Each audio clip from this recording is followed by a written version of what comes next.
We have an unfortunate phrase in English that says, I earned their trust. In reality, we cannot earn trust. Trust is something that others choose to bestow upon us.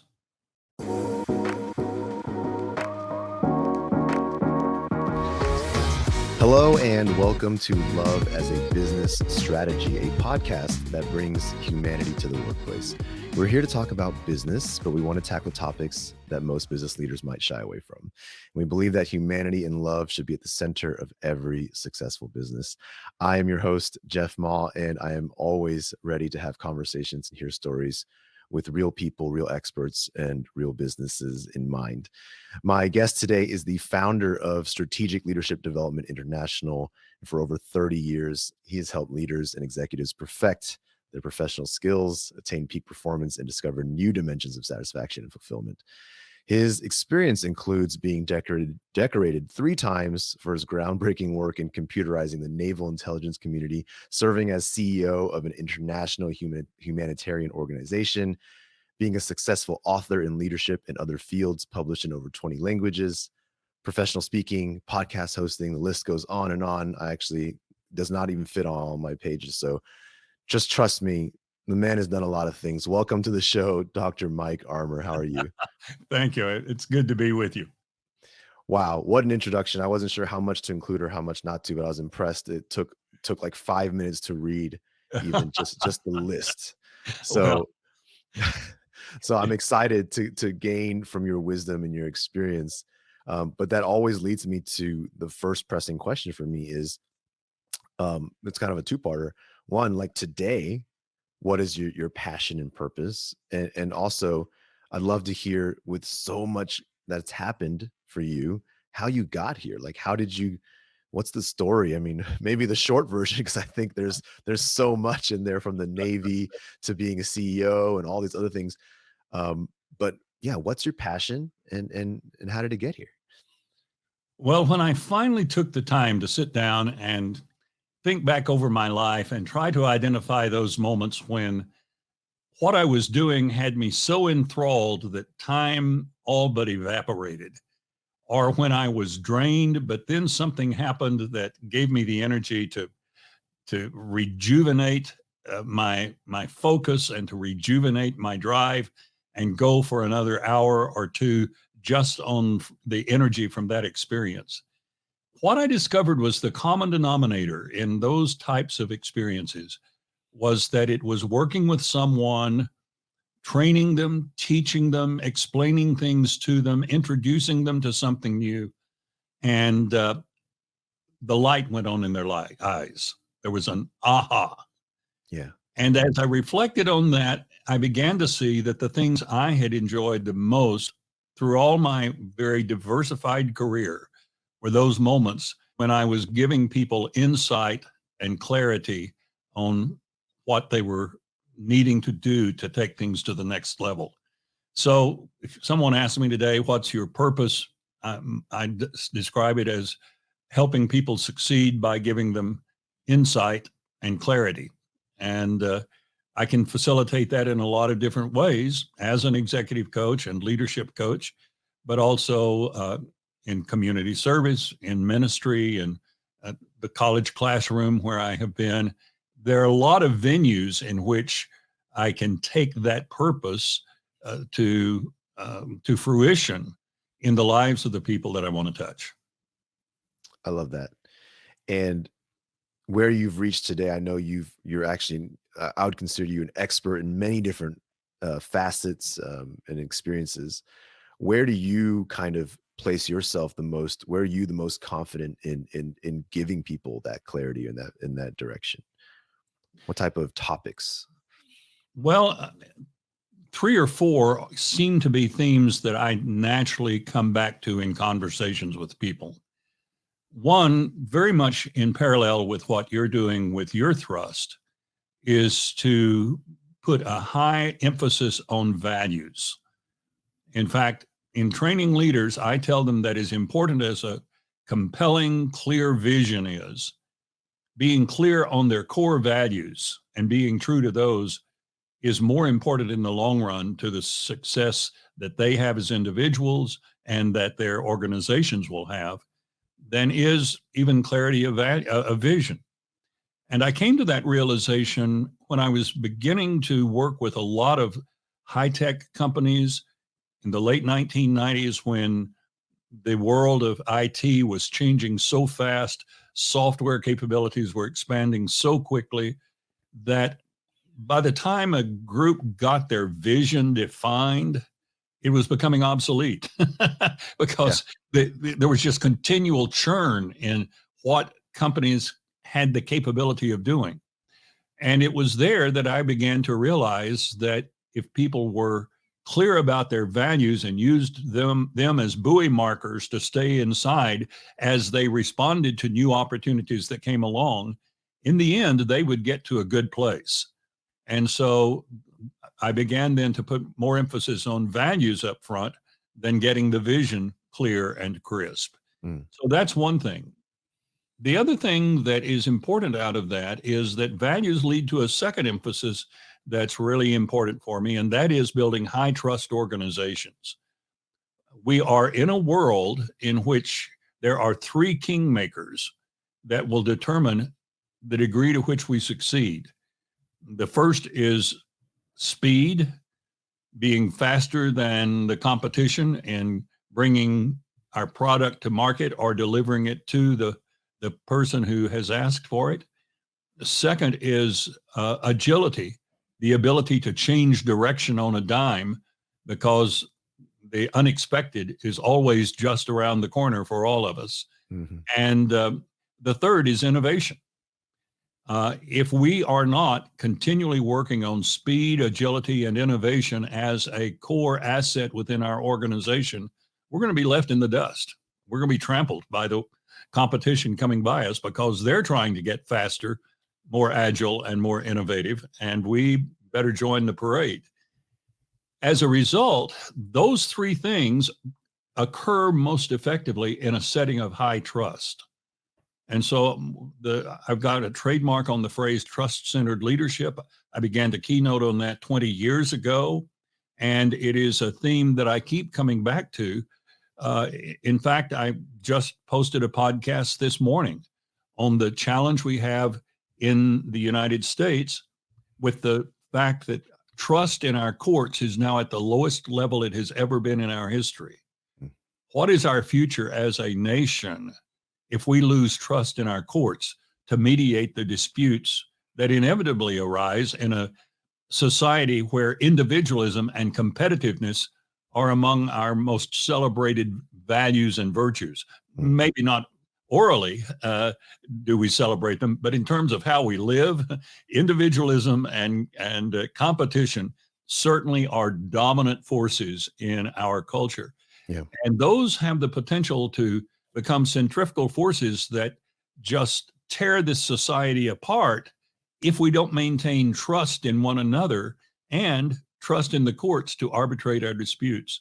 So those are sort of the things that are my primary thrust, the importance of values and the importance of trust being at the heart of them. I love that. And you know, what you say about trust obviously hits very, very much home for me. It's something that we talk about all the time here. And it's a simple topic, but it's also a complex topic. Mm-hmm. I believe you wrote a book on this entire topic, did you not? Right. Leadership and the Power of Trust. I wrote it about 15, 16 years ago. I've just recently revised it, made some minor revisions that I got available in an ebook form. I haven't taken it to hard copy yet, but and that grew out of a series of experiences right after I started my firm here in Dallas in 2001. I would be called into a number of companies, professional groups, even nonprofit organizations, who would say, we'd like you to come in and consult with us because we've got a communication problem, or we've got a slow decision-making problem, or we've got a customer relations problem. I would accept the engagement, go in and start peeling back the layers of the onion, and would inevitably find down underneath there somewhere either unrecognized, unaddressed, or unresolved issues of trust. Yeah. They were not even aware those issues were there until I surfaced them. But once we surfaced them and addressed them, then the problem they hired me for began to solve itself, because collaboration opened up, communication and accountability opened up, and all of a sudden, this mediocre company or organization began to perform at a level it had never been able to attain before.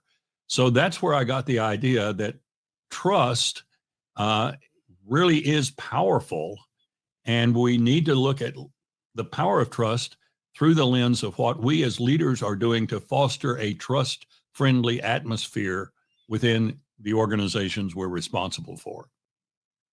So help me define through your lens what a trust-friendly atmosphere looks like. First of all, it's important to remember or to recognize that trust is as much about how I feel about people and institutions as it is about what I know about them.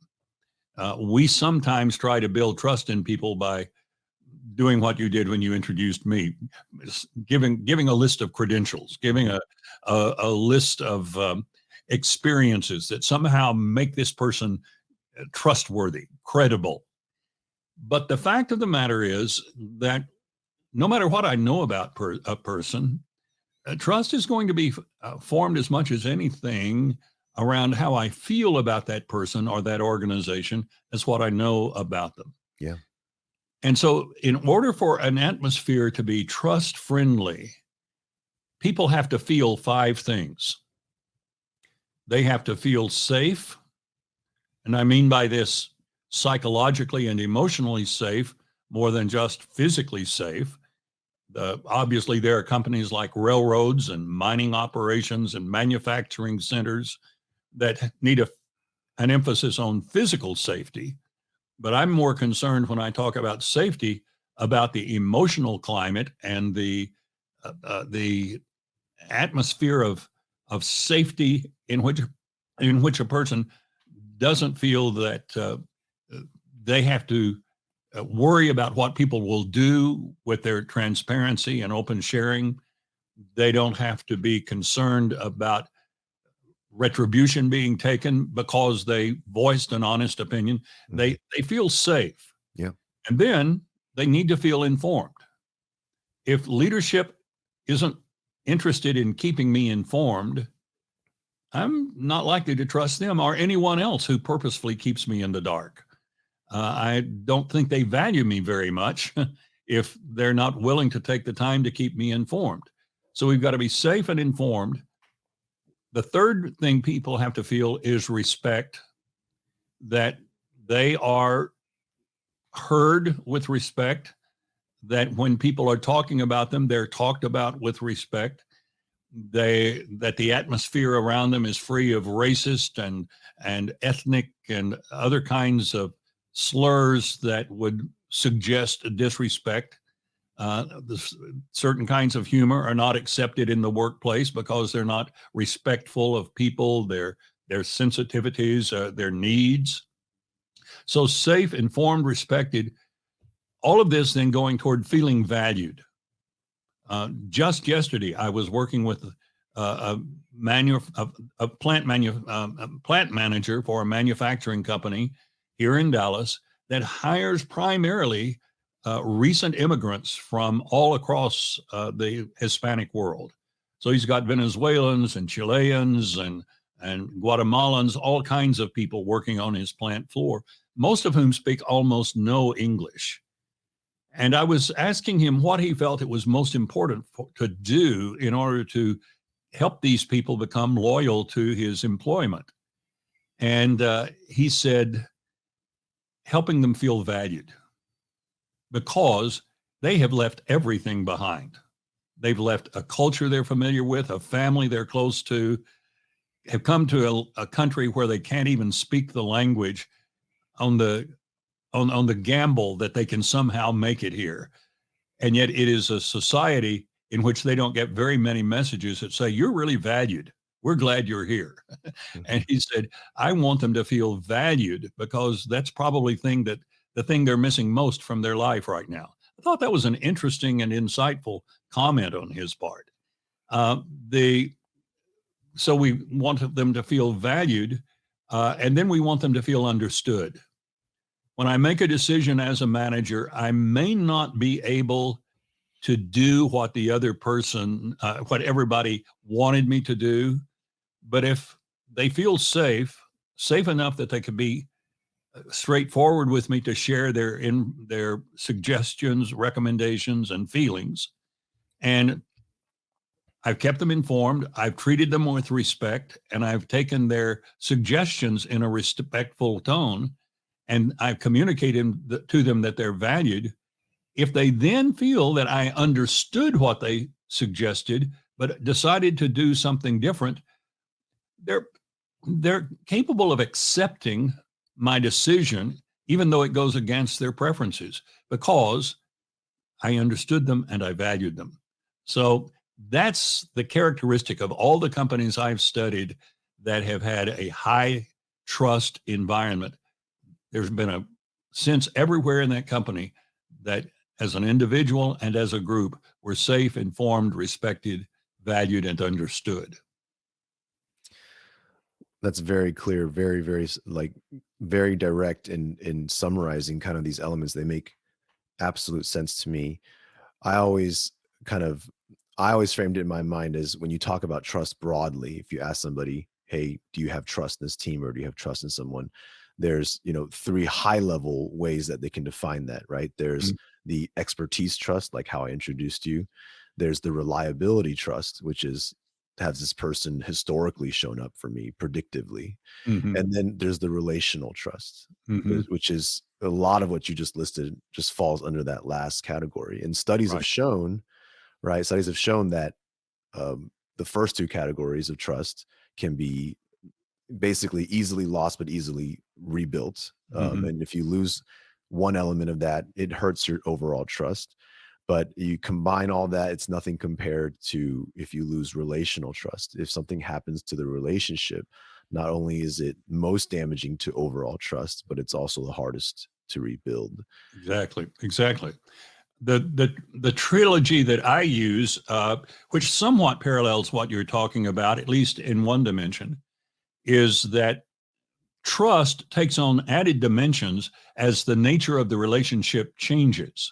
So, in a social relationship where we're friends that have met at a networking event and we strike up that kind of social relationship, the only thing it takes for me to trust you is that you give me evidence that you're a person of good character, Mm, that you're not out with some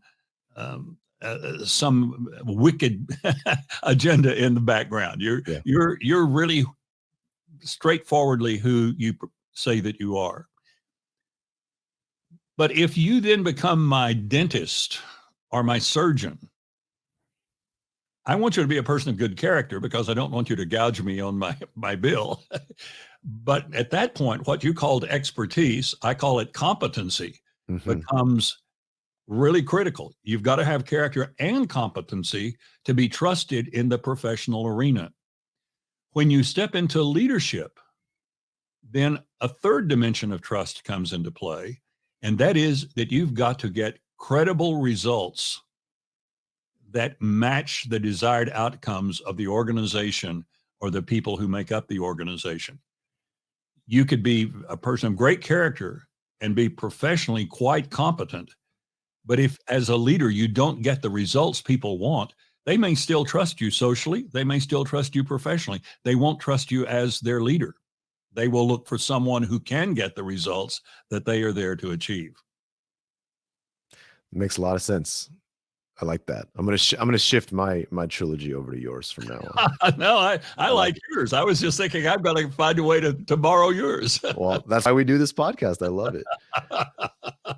I want to shift over to, I guess, mistrust or Yes, broken trust, because yes. as we both agreed on, that relational trust and all these elements of being safe, informed, respected, it's a delicate balance. And as humans, we tend to fill in blanks with our own narratives. We make assumptions. We assume ill intent of people. It's just part of being human, and it often leads us to take actions and misbehave with one another, and lash out, react, all these things. Hmm. And so it feels like at times that human nature leads us towards a state of mistrust when it's not intentionally worked at. What in your experience is kind of the right way to make sure you build trust in an organization, but also how to bounce back when the environment is already filled with mistrust? Yeah, really good questions. As you were saying that, I was thinking of a quote once that someone said, "It takes 20 years to build a reputation and 10 minutes to destroy it." You create a trust environment. Once it's damaged, what do you do then? You are correct that there is something of a tendency within us to slip into distrust, not necessarily across all of humanity to the same degree. For instance, I've done a lot of work in Russia and a lot of work in Ukraine, and particularly in the Siberian portion of Russia. The default position that people take when they meet you for the first time is distrust. And that's because of their family histories of why they're in Siberia to begin with. It's because they know their government misled them and lied to them for generations. When the wall came down, they really believed, because that's what they had been told, that they had the most advanced culture and civilization economically on the face of the earth. And then all of a sudden, when the barriers to the outside world were dropped, they began to see that they had been deceived all this time. Lots of things have happened in their history. The pervasive espionage that was part of the Soviet system, their default system is to not trust. We Americans tend to default toward trust. We meet someone for the first time, we assume they're honest. We'll watch them, but we're not distrustful of them. So then why does distrust get into the works in a culture where trust is our default position in building new relationships?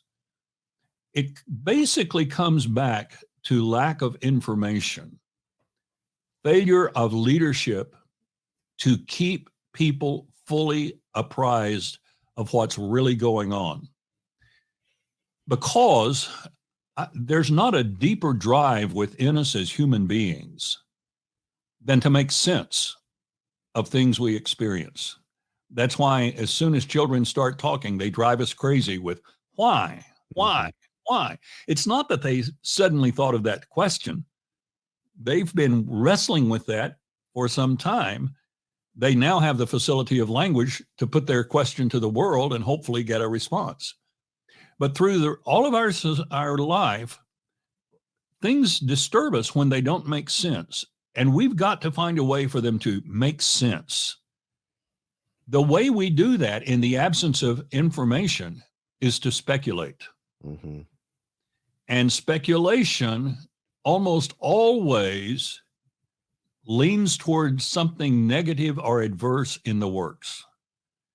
I've said many times, in the more than 60 industries that I've worked with in this phase of my career as a leadership development specialist, I'm yet to hear anyone in corporate America say, the executive team has been meeting behind closed doors for 4 hours every day this week. Man, I bet something good's about to happen around here. I'll never hear that because when we don't know, there is a system in the brain that kicks in, a brain that is more predisposed to recognize danger than it does safety. Mm-hmm. And if you think about it, pre-modern man living pretty much in isolation with it, just me and my comrades and family around me up against nature and whatever it throws at us and the marauders when they come through, we have this defense mechanism in us to notice danger quickly. And because we are so prone to notice danger quickly, speculation tends to elevate the possibility of danger more than it does the possibility of promise. And that then starts creating anxiety. Anxiety, as it grows, turns into fear. And fear and trust cannot coexist. In fact, when a company asks me to do a survey of the strength of trust within their organization, what I usually do is go in and measure the level of fear and anxiety, because to the degree fear and anxiety are dominant, I know trust is in low supply. Now we know from recent neurological research that we can't even run trust and fear simultaneously in our brain. It's not wired to do that. In fact, the stronger our fear, the less the portion of our brain that generates trust is able to function without a lot of censorship. Fear simply overrides that capability within us. So you're exactly right. Distrust easily forms unless we communicate. And that's why the other thing I've never heard in corporate America is, we don't have any communication problems around here. I can be assured that there are communication problems wherever there are humans. And the more we communicate, the more people will feel informed and feel that they are valued because we took the time to keep them informed. And therefore we nip speculation in the bud before it has time to do its damaging work. I love the way you put that. That was amazing. And I think it's so important for people to wrap their heads around that concept, whether you're a leader or otherwise, because that human tendency plays itself out too often in the background, right? Mm-hmm. Because to us, they're truths. To us, those perceptions are reality. So Right. it's not just, we don't always catch ourselves speculating. And one of the hardest things when we work with folks is to practice what we call assuming good intent. Yes. Because the word assume is in there, and you have to assume.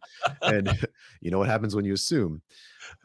So I love that you kind of laid that out clearly and scientifically, because I think, yes, communication is absolutely the answer and the key.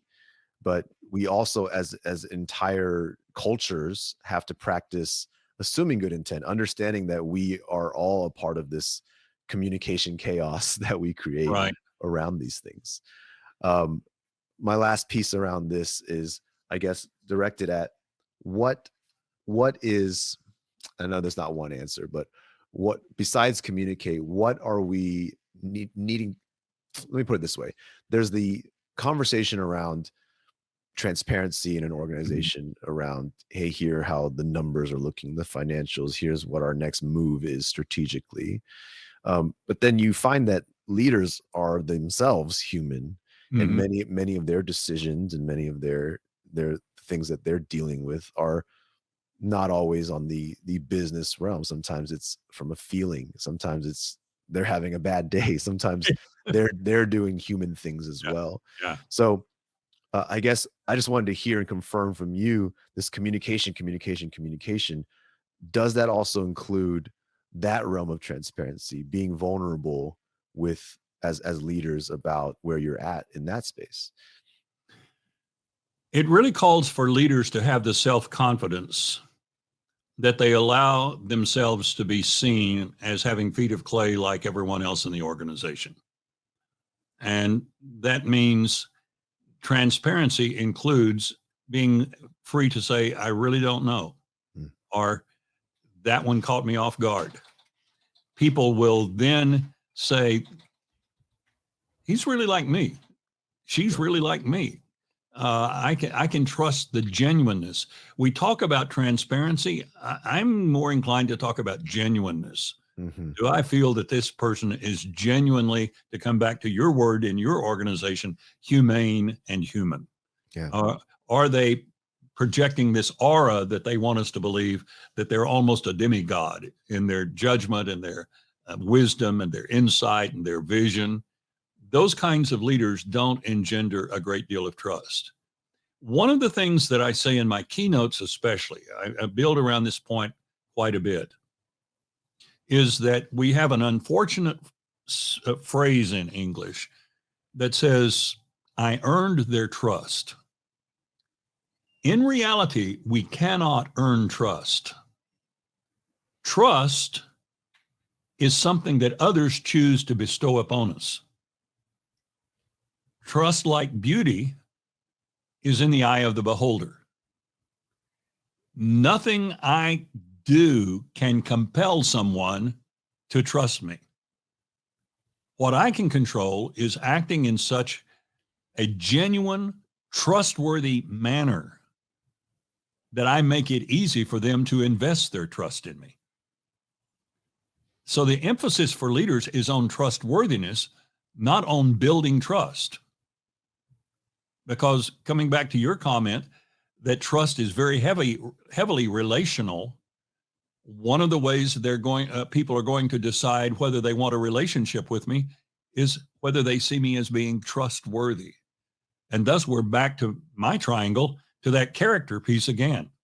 Even though as a leader, your trust is going to largely be determined by your concrete results, you're not going to have the trust to get those concrete results if you aren't trustworthy at the level of character. Wow, powerful stuff. I love that reframing. I'm going to start stealing. I'm going to steal that and use that as well from now on. So this has been great. Well, good. I wish we had so much more time, but I want to also save time to talk. I want to hear a little bit about your book and your podcast and anything else that people might be able to find for you, if you don't mind. Okay. Well, the podcast is known as Upsize Your Leadership. It's a featured podcast on the C-Suite network, but it's carried by all of the major platforms, Spotify, iTunes, and those, so it can easily be found there. I'm actually in the process of developing the outline for a new podcast that I'm hoping to have underway maybe by the fall. That will be an interview podcast like this one, instead of just me sharing my thoughts as the Upsize Your Leadership is. The new podcast is going to be called Brave Hearts, and the subtitle is going to be Inspiring Stories of Courage, Character, and Common Sense, because I think all three of those are in short supply today.